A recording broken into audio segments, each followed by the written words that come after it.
Alright guys, I'm back, and this time, someone is in big trouble.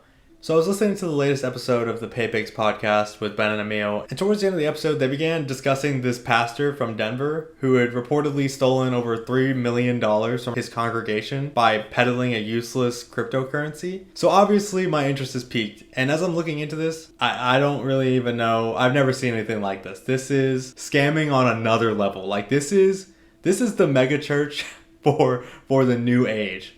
So Eli Regalado and his wife Caitlin are the two being accused of stealing all of this money. They started a church that's only online, but it's based out of Denver. It's called Victorious Grace Church. But a couple years ago, they decided that they would, mint a cryptocurrency, as religious institutions often are wont to do. I'm not sure exactly what qualifications they had to feel like this was a good idea, other than they felt like God was telling them to do it, which, I don't think that selling cryptocurrency is one of the 10 commandments, and I certainly don't think cryptocurrency has ever been typed in red letters anywhere in the Bible. So, not a great start, but the couple essentially started this cryptocurrency, promising their congregation that they would receive wealth and blessing from this, and that God was in it, that his hand was on it, that he was going to guide it into prosperity. Very prosperity gospel adjacent teachings here, which is not something you ever want to hear. Like, I wish that would go away. So they were selling these coins for about $1.50 each. Although sometimes, apparently, they were just giving them away for free to their congregation. The Regalados used a lot of technical language to try and confuse the people in their church who obviously had a lot of faith in them as their pastor, to sell them on the idea that these coins would be worth up to like $10 to $12 each, even though they were only buying them for $1 and some change. Now, these coins had their value based on adding up the top 100 coins prices by market cap, dividing by 100, then dividing by the total supply, which is 1 billion, I suppose. And then that's your price, rounded to the nearest 2 decimals. But it turns out that the coins themselves were only sold on a new cryptocurrency exchange that they created called Kingdom Wealth Exchange, which does not sound like a place that should have been legal in the first place. Wealth was exchanged, all right. I'll say that. That was pretty sneaky. You can only buy this index coin on this one exchange. In November of 2023, the exchange just shut down.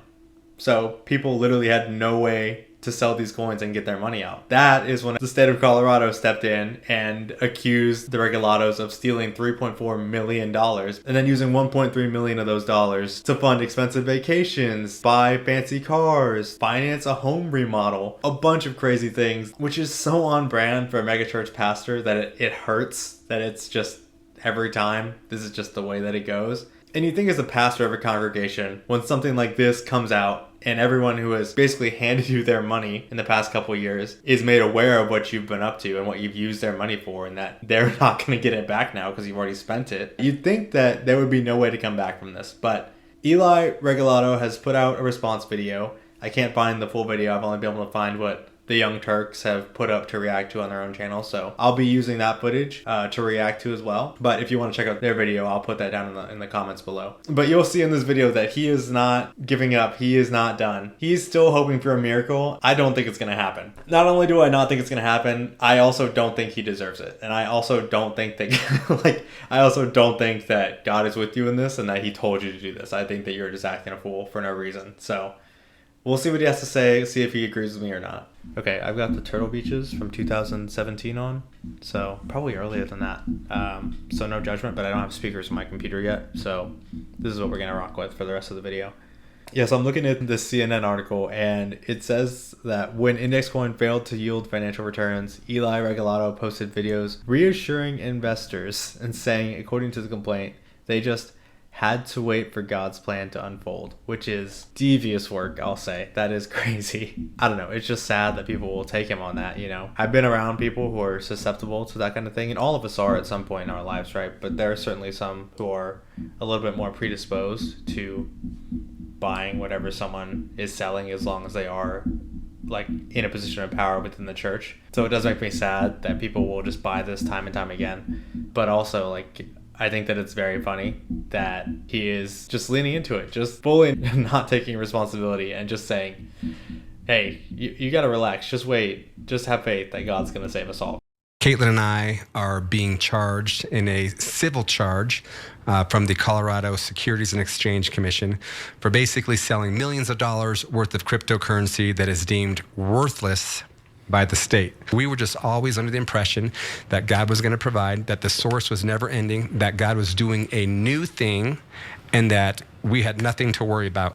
Okay, so already a crazy thing to start out with. Being under any type of impression that you can just do random stuff with money and that God's gonna make it all work out for you in the end is crazy. Right off the bat, I don't know if I buy it, right? Like, I don't think that this is genuinely someone who thought that the Lord would be saying this to him and saying, like, look, this is what you have to do. This is what I'm telling you to do. You know, it's just a coincidence that this is all gonna financially benefit your family significantly and no one else, you know?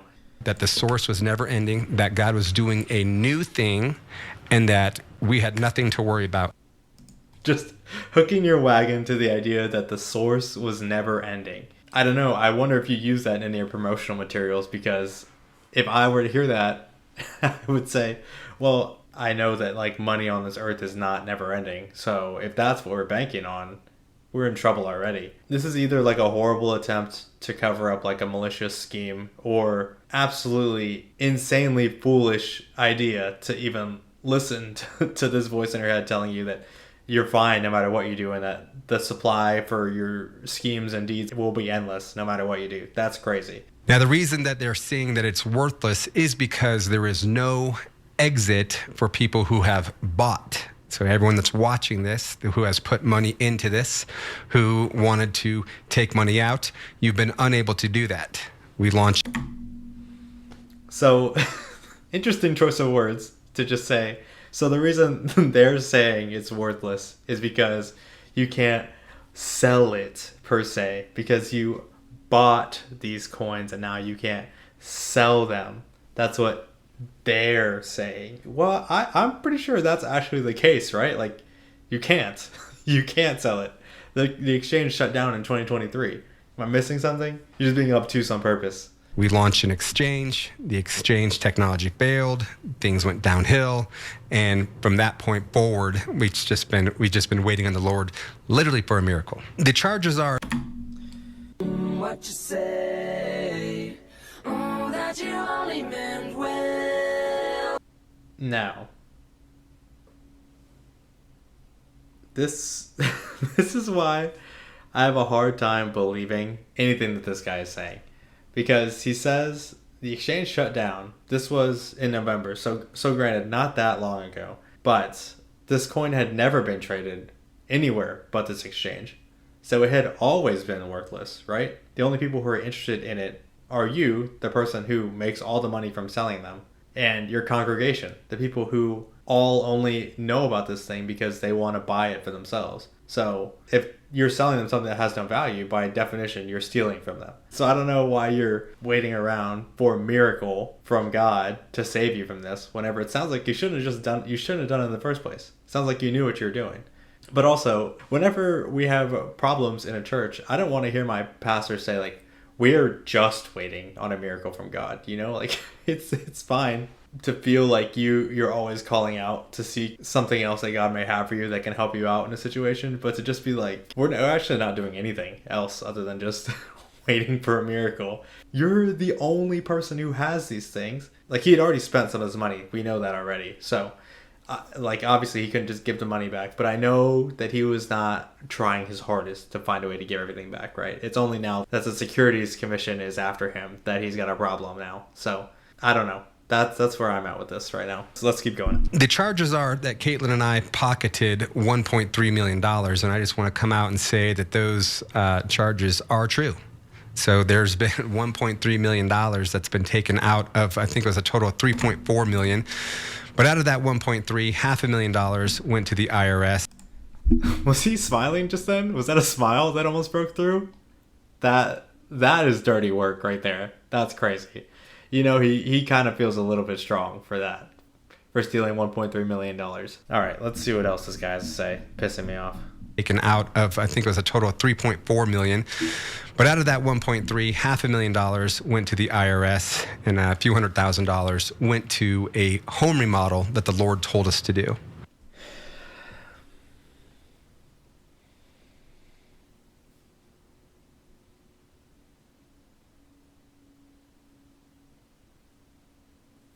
Okay, so I suppose you either weren't paying taxes or I don't know why you sent $500,000 to the IRS unless that's taxes on income that you realized from this scam in the first place. But either way, a crazy use of your congregation's money, who already gives you money that you can use tax free. And then to say that God told you to remodel your home is filthy. I don't believe him for a second that he heard God audibly say, dang, your kitchens are looking a little outdated. I think you need to use some of that congregation money to spruce them up. It's looking like 1990s HGTV. It needs to look like the Magnolia Network in here. Please and thank you. Like Chip and Joanna need to be in here right now. And I'm sure you can get them in here for a little bit under $400,000. So... I don't think God walked into the foyer and said, I think we need to raise the ceilings a little bit. I think that would really just bring the space together. I think that they wanted to renovate their house and said, hey, what about all this money we stole from our congregation? But also, again, crazy to just be like, I mean, God, you've heard of him. He told me to do it. Insane. I said, Lord, I don't want to do this. I don't know how to do this. I don't have any experience in this industry. I don't know what I'm doing. I don't want to be caught up in something. And this is where we are right now. This looks bad. I know this looks terrible. I was reading in Joshua earlier this morning, and I just said, Lord, I said, So now he's saying not only was it not his idea to do this, not only did God come down from heaven or, speak through parted clouds and tell him, hey, you should sell your congregation cryptocurrency. But he is saying that he's standing there saying, please God, please God, don't, I'm so scared right now. I don't know if I know how to do this. I don't think I'm qualified. I wouldn't just do this out of nowhere because I think I can make a lot of money off of it. No amount of me is buying this. And no amount of me understands how he thinks this story of him quaking in his boots about not wanting to do it makes me feel any type of sympathy for him, or makes me feel like any more of the story is genuine in any way. You think that you're hearing that from God, that you should scam a bunch of people? Take your medicine. And then if you hear a voice inside your head say, I don't think we're qualified to do this, that's your conscience speaking. It may not be existent anymore if you've been the pastor of a megachurch for a long time, but if you can tell me right now that you heard that in that moment, you have every obligation to listen to it. Just absolutely wild to be like, but I was scared to do it. You don't understand. I was terrified. Unacceptable. This looks bad. I know this looks terrible. I was reading in Joshua earlier this morning, and I just said, Lord, I said, we did what you told us to.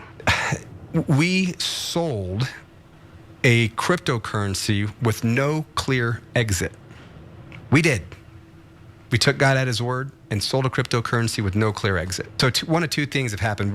Either I misheard God. Literally well, I don't know what to tell you.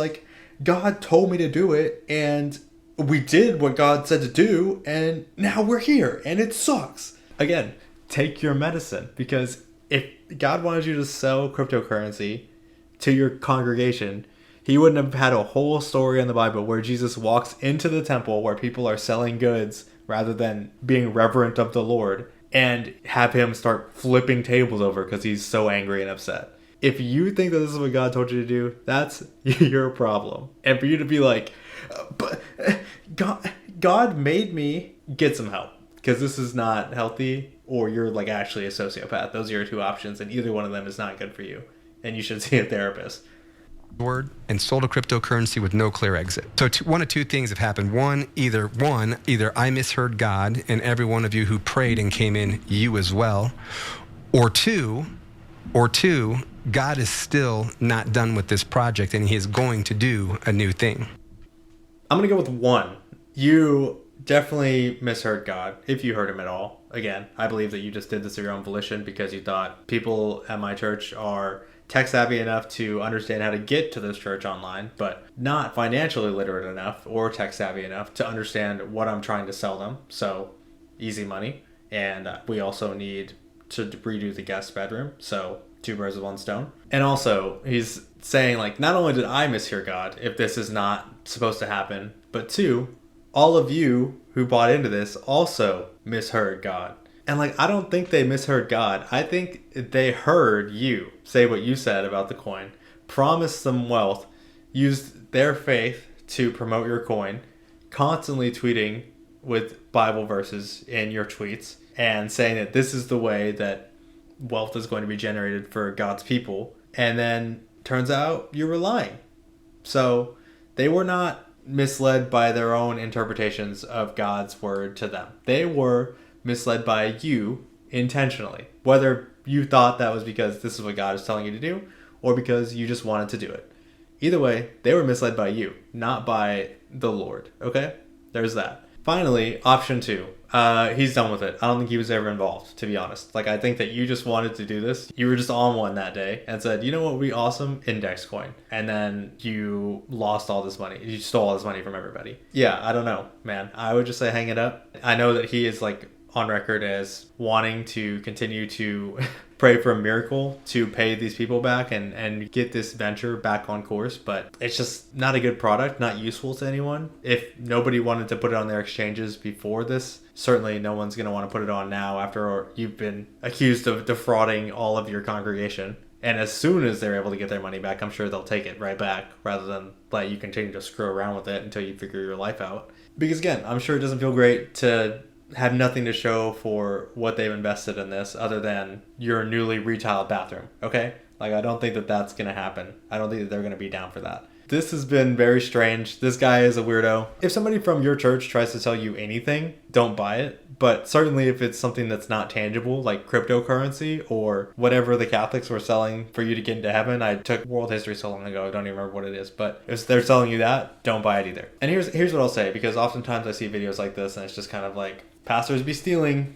Churches always ask for money, you know, and I don't want that to be the takeaway, because at the very least, like, churches are nonprofits and they should stay that way. Like, any type of church, not just Christian churches, should be free to operate within the states. I don't think that they should be places that charge for entry or anything like that. And I think that they should have full-time staff for support of the congregations there. And to do that, that requires donations, that requires money, unless you want to charge a fee to everyone who comes in. So I don't want to say that every time someone asks you for money in a church or every time someone passes the offering basket around, that's inherently a bad thing. But I will say that there is a real problem with churches that are of a certain size that begin to morph into these cults of personality, like Joel Osteen's church, where he has books and he's on the New York bestsellers list. And we may talk about that soon in another video, but that's not what we're talking about now. There is a distinction between a church needing to stay open because it has a purpose in a community, as like a meeting place, a place that cares for its congregation, and a place that has outreach and services for its community, and a mega church or a church that's focused on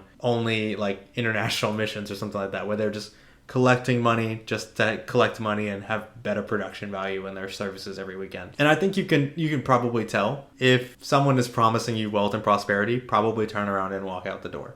That's my advice for this week. Watch out for guys like this. I'll be okay with going ahead and saying that they don't really understand what this whole religion thing is about. I don't think Jesus wanted you to sell cryptocurrency to your followers and then build yourself a man cave with their money. Be careful, guard your heart, especially in spaces like that where you might be vulnerable. Look out for your loved ones. I hope everybody who had their money taken by this family like gets their money back and everyone is made whole, and that there is some kind of consequence for this family.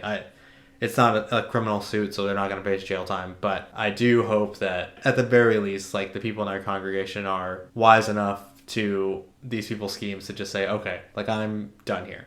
My name has been Aaron Trevino. You can find me on Instagram, TikTok at Aaron C. Trevino. Watch a couple of my other videos.